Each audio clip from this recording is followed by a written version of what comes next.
بسم اللہ الرحمن الرحیم۔ بسم اللہ الرحمن الرحیم۔ عزیزان محترم، آج ایک حقیقت میں ایک واقعہ پیش آئے ایک پیر صاحب کے ساتھ، تو یہ واقعہ آپ لوگوں کو سننا انتہائی ضروری ہے۔ انشاءاللہ سننے میں مزہ آئے گا۔ ایسے پیروں سے اپنے آپ کو بچانا چاہیے، ایسے لوگ ہمارے معاشرے میں بہت زیادہ ہیں۔ پیر کا نام نہیں لیتا، پیر صرف اس نام سے مشہور ہے، پیر شپ شپ والی سرکار اس نام سے مشہور ہے۔ کہتے ہیں کہ پیر صاحب کے پاس ایک بندہ آیا اور بڑی پریشانی والی شکل بنائی تھی۔ پیر صاحب کے پاس جب تشریف لائے تو پیر صاحب سے یہ کہا کہ حضرت میرے لیے کچھ خصوصی دعا فرمائے کہ اللہ رب العزت میری کاروبار میں برکت ڈالے۔ پیر صاحب نے دعا فرمائی اور اسے کہا کہ ٹھیک ہے، میں نے دعا کر دی، اللہ برکت فرمائے۔ تو یہ بندہ چلا گیا۔ کچھ دنوں کے بعد یہ واپس تشریف لائے اور پیر صاحب کے خدمت میں ایک گفٹ پیش کیا۔ گفٹ جو ہے نا وہ جیب سے نکالا اور پیر صاحب سے کہا کہ یہ بندہ ناچیز کی ایک کمزور سی چھوٹی سی آپ کی خدمت میں کچھ نذرانہ ہے، یہ آپ قبول فرما لیجیے۔ پیر صاحب نے قبول فرمایا اور اس بندے نے پھر گزارش کی کہ حضرت دعا فرمائے کہ میرے کاروبار میں اللہ نے برکت ڈالی ہے، اور دعا فرمائے کہ اللہ اس میں اور برکت ڈالے۔ پیر صاحب نے عادت کے مطابق دعا فرمائی اور یہ بندہ واپس چلا گیا۔ پیر صاحب نے جب اس گفٹ کو کھولا دیکھا تو اس میں کافی ساری رقم تھی اور بڑے خوش ہو گئے کہ اس بندے نے اس کے کاروبار میں اللہ نے برکت ڈالی اور اس بندے نے جو ہے یہ چیز یہ گفٹ یہ نذرانہ مجھے پیش کیا۔ واقعی حقیقت میں اس کے کاروبار میں برکت ہوئی کہ اس نے اتنا رقم مجھے پیش کیے۔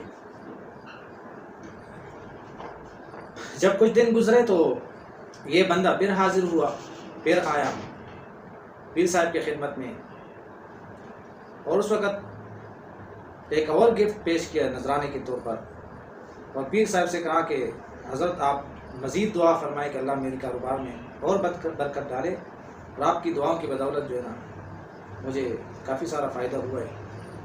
تو میں نے ایک چھوٹی سی گفٹ جو ہے نا آپ کی خدمت میں پیش کر رہا ہوں۔ تو ایک بہترین گاڑی جو ہے نا وہ پیر صاحب کو نذرانے کے طور پر دے دی۔ پیر صاحب انتہائی خوش ہوئے کہ ماشاءاللہ اس کی برکت، کاروبار میں برکت ہو رہی ہے۔ پھر عادت کے مطابق اور دعا فرمائی اور آگے چل دیے۔ یہ بندہ پھر چلا گیا۔ کچھ دنوں کے بعد یہ پھر تشریف لے آئے اور پھر انہوں نے 2-3 گاڑیاں لے کر آئے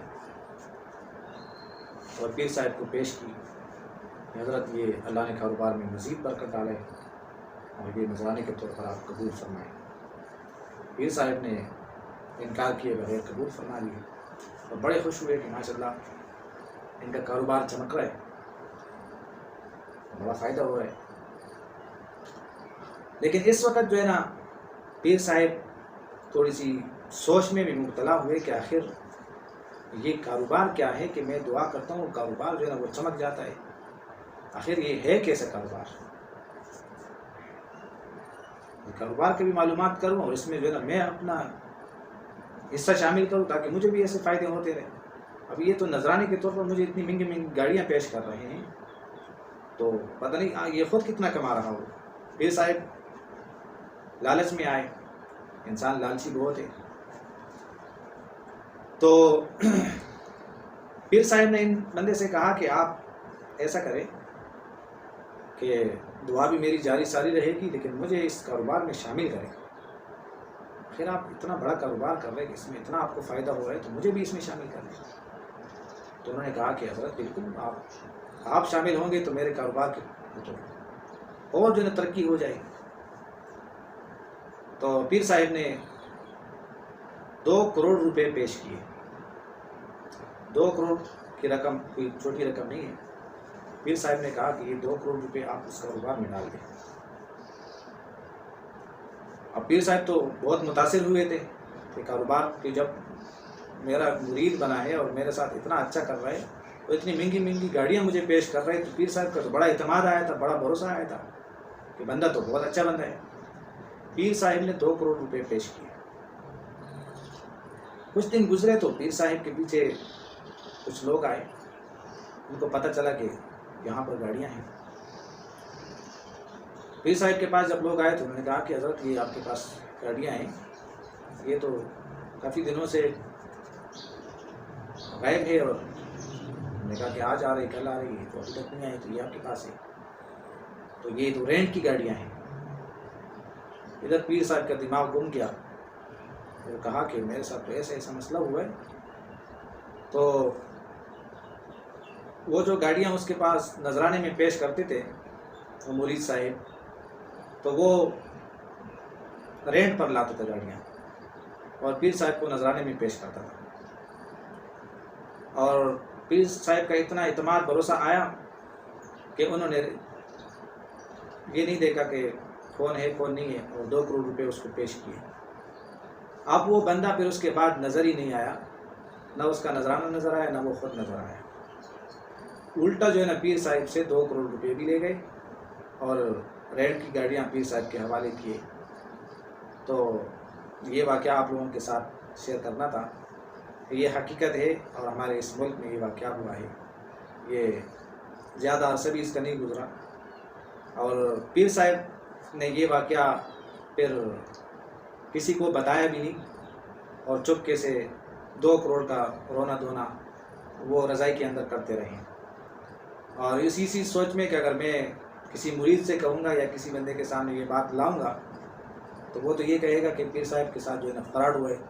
اور پیر صاحب جو نے بھی باتیں یہ مریدوں کے سامنے بھی یہ انہوں نے باتیں گڑھ دی تھی کہ ایک مرید میرا ایسا ہے کہ میں اس کے لیے دعا کرتا ہوں، اور میری دعا میں اتنی اثر ہے، اتنا تاثر ہے اس میں کہ اس کو ماشاءاللہ سے اتنی جو ہے نا اس کو فائدہ ہو رہا ہے دعا سے کہ وہ اتنی مہنگی گاڑیاں نذرانے میں پیش کر رہے ہیں۔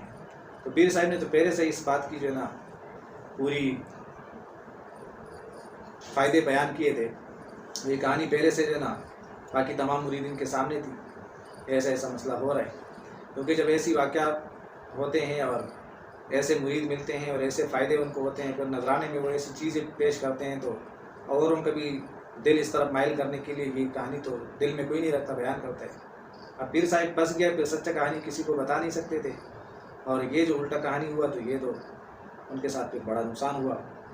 تو یہ ہمارے آج کل کے اچھے پیر صاحبان بھی ہیں جن کی دعائیں حقیقت میں قبول ہوتی ہے، لیکن کچھ ایسے بھی ہیں کہ جن کے ساتھ پھر ایسے معاملات ہو جاتے ہیں۔ اللہ رب العزت آسانی فرمائے، اللہ ہمیں ایسے لوگوں سے بھی بچائے، ایسے فراڈیوں سے بھی بچائے، اور ایسے پیروں سے بھی بچائے کہ جس کے دعا میں ایسے اثرات ہو تو الٹا ان کو خود لوٹے، اور وہ الٹا جو ہے نا وہ دعا ان کے لیے بد دعا بن جائے۔ اللہ رب العزت عمل کرنے کی توفیق عطا فرمائے۔